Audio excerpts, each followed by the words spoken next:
So we're going to continue now with section 6.4, and this is logarithmic equations and inequalities.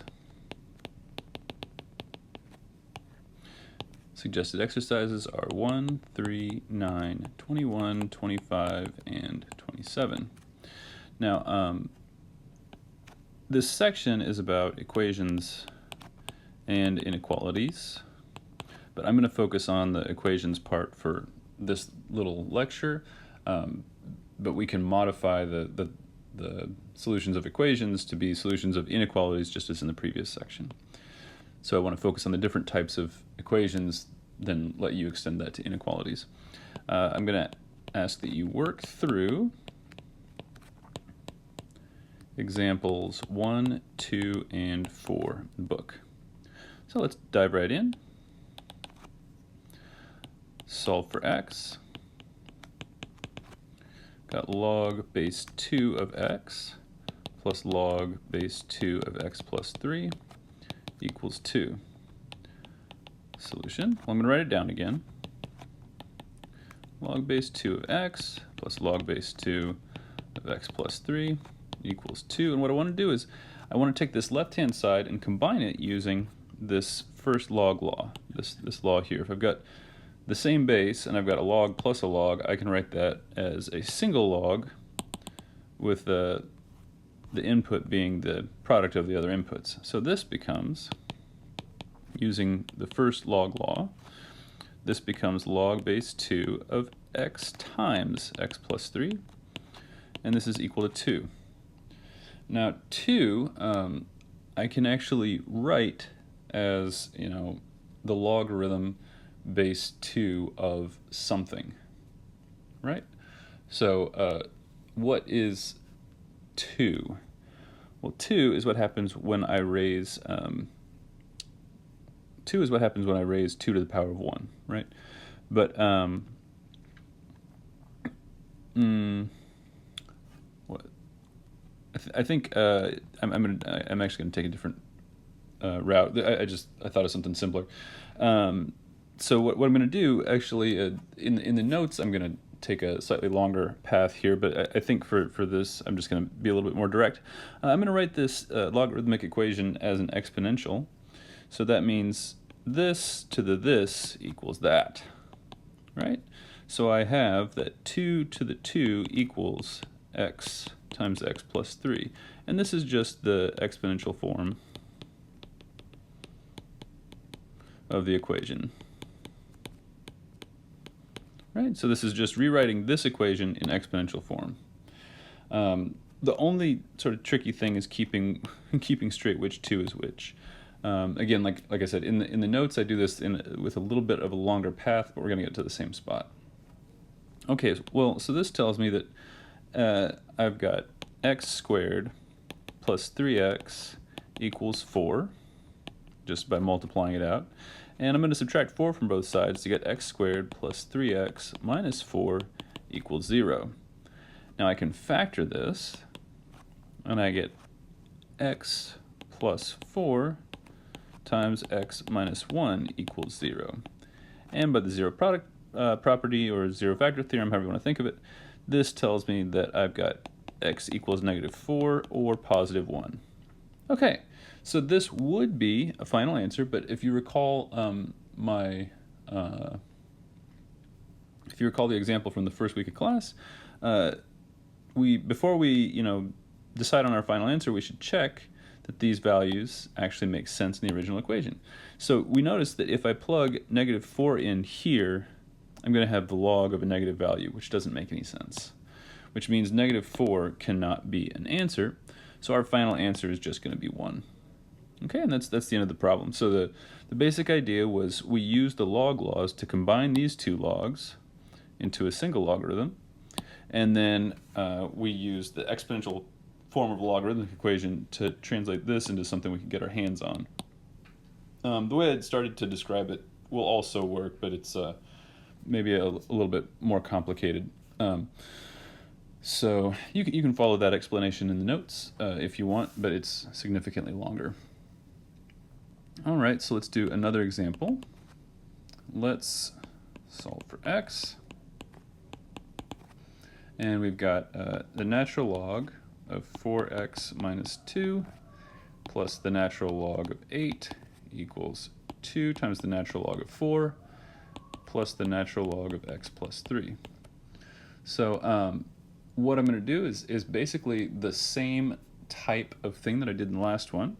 So solution, I'm going to start by rewriting the problem. Natural log of 4x minus 2 plus natural log of 8 equals 2 natural log of 4 plus natural log of x plus 3.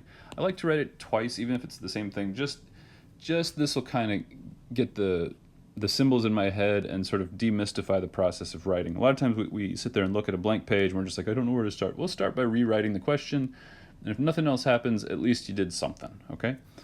So now what I want to do is I want to get the x's on one side and the non-x's on the other side. So I'm going to write this as natural log 4x minus 2. Then I've got minus natural log of x plus 3. And on the right-hand side, I've got 2 natural log of 4 minus the natural log of 8. Okay, now what I want to do is I'm going to use the power rule here and turn this right-hand side into natural log of 4 squared minus natural log of 8. We know that's 16. Let's now continue. So this is by rule 3. Now by I'm going to use rule 2 here and combine both the left-hand side and the right-hand side. So this is now going to be the natural log of 4x minus 2 divided by x plus 3 is equal to the natural log of, well, 4 squared is 16 divided by 8. And we happen to know that 16 divided by 8 is 2, so this is the natural log of 2. All right. Well, the natural log is a one-to-one function, so if the natural log of this equals the natural log of this, that means this is equal to this, right? That's how one-to-one works. So because natural log is one-to-one, well, because all logs are one-to-one, we have that 4x minus 2 over x plus 3 is equal to 2. I have that, if the outputs are equal, then the inputs had to have been equal because it's a one-to-one function. I'm going to multiply both sides by x plus 3. Now I've got 4x minus 2 equals 2 times the quantity x plus 3, which is, of course, 2x plus 6. From here I can just solve, and I get 4x minus 2 equals 2x plus 6. Subtract 2x from both sides, and I add 2 to both sides. This becomes 2x equals 8, which makes x equals 4. Now this would be great. We could just walk away from this, but we need to, before we put a box around it, make sure that plugging in x equals 4 actually works here. And so no negatives here, no negatives here. I'm going to call this one good. Put a box around it. Okay. Now this was similar in spirit to the previous one, but I think just seeing a couple of these, you can extrapolate on how this will work, and hopefully this will allow you to do the suggested exercises. Now we're going to shift gears a little bit and do something slightly different.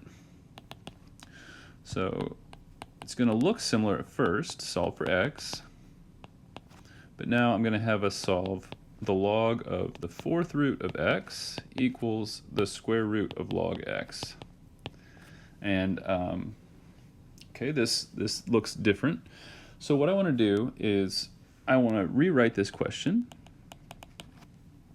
And I'm going to rewrite this, but using fractions. So I'm going to write this as the log of x to the power 1/4 equals log of x all raised to the power 1/2. All right. Now what I want to do is I want to apply rule 3 and pull this constant out. This exponent out. So by rule 3, I've got now 1/4 log x equals the square root of log x. Now I'm going to square both sides, and I get 1 over 16 log of x. Now sometimes you'll see log squared of x, and that's a little ambiguous. If you see log squared of x, what that means is what I'm writing now, log of x squared, most of the time, but sometimes people mean log of x. You have to be careful. But but just to avoid any ambiguity, I'm going to write this, even though you might see this written a different way somewhere else. Equals, and then on the right-hand side, of course, I get log x. And now, hopefully, the example from the first section where we found the zeros of that function with e to the minus x in it, I'll bring you back to it.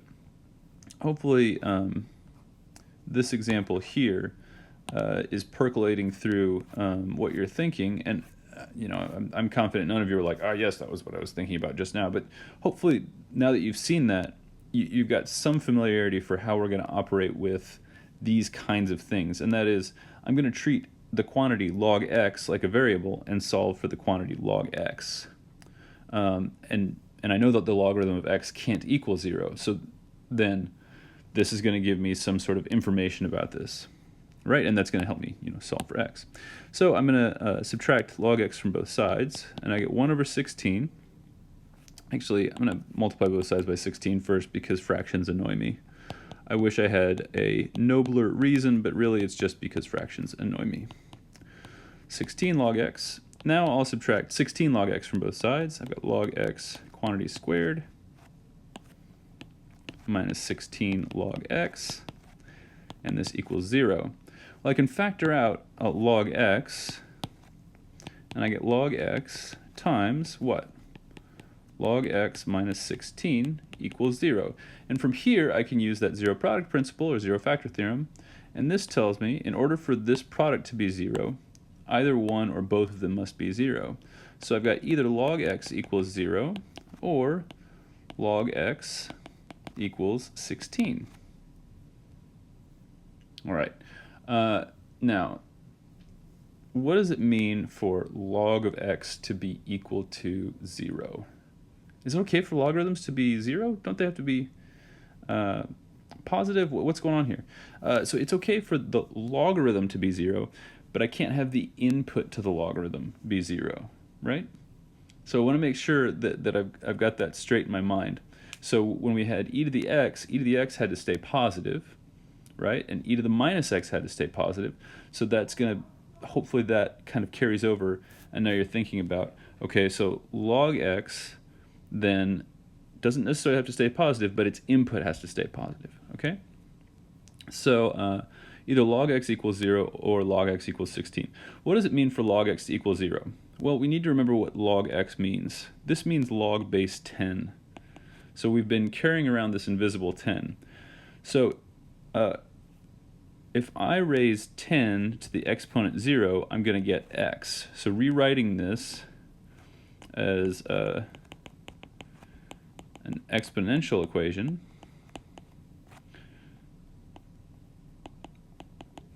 I get either x equals 1 in the first case, because 10 to the 0th power is 1, or x equals 10 to the 16th power in the second case, when whatever that is, 10 quadrillion, I guess, or something like that, or pentillion, I'm not sure.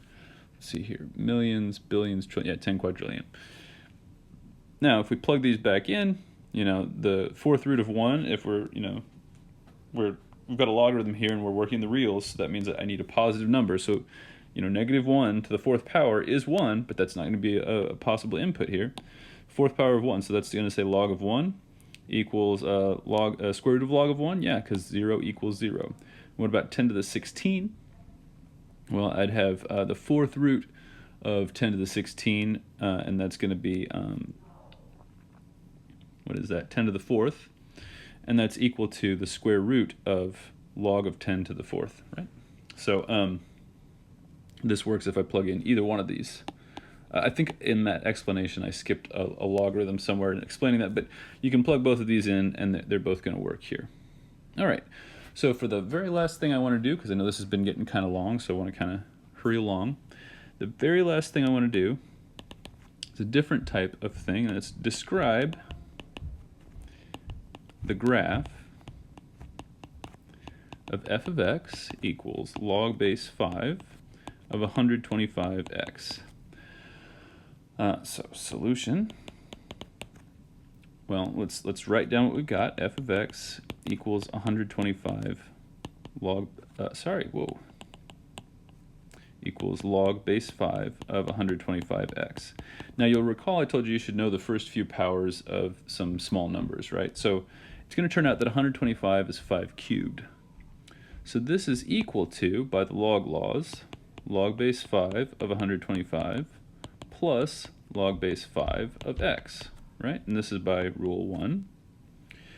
Now 125 happens to be 5 cubed, so I can write this as log base 5 of 5 cubed plus log base 5 of x.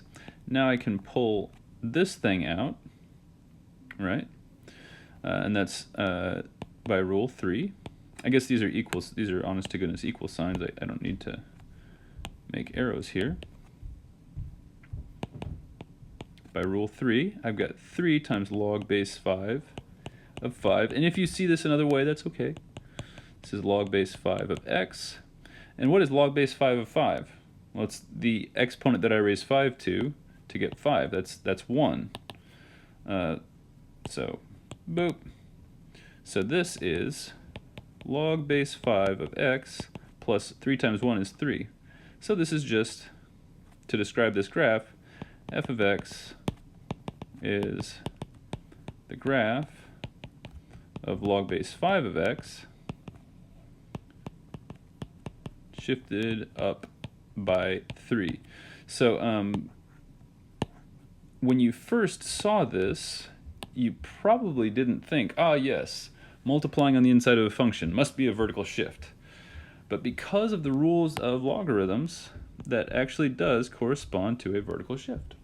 So you might need to watch this video again. I know I went rather quickly, but there's just a lot of different but similar things happening here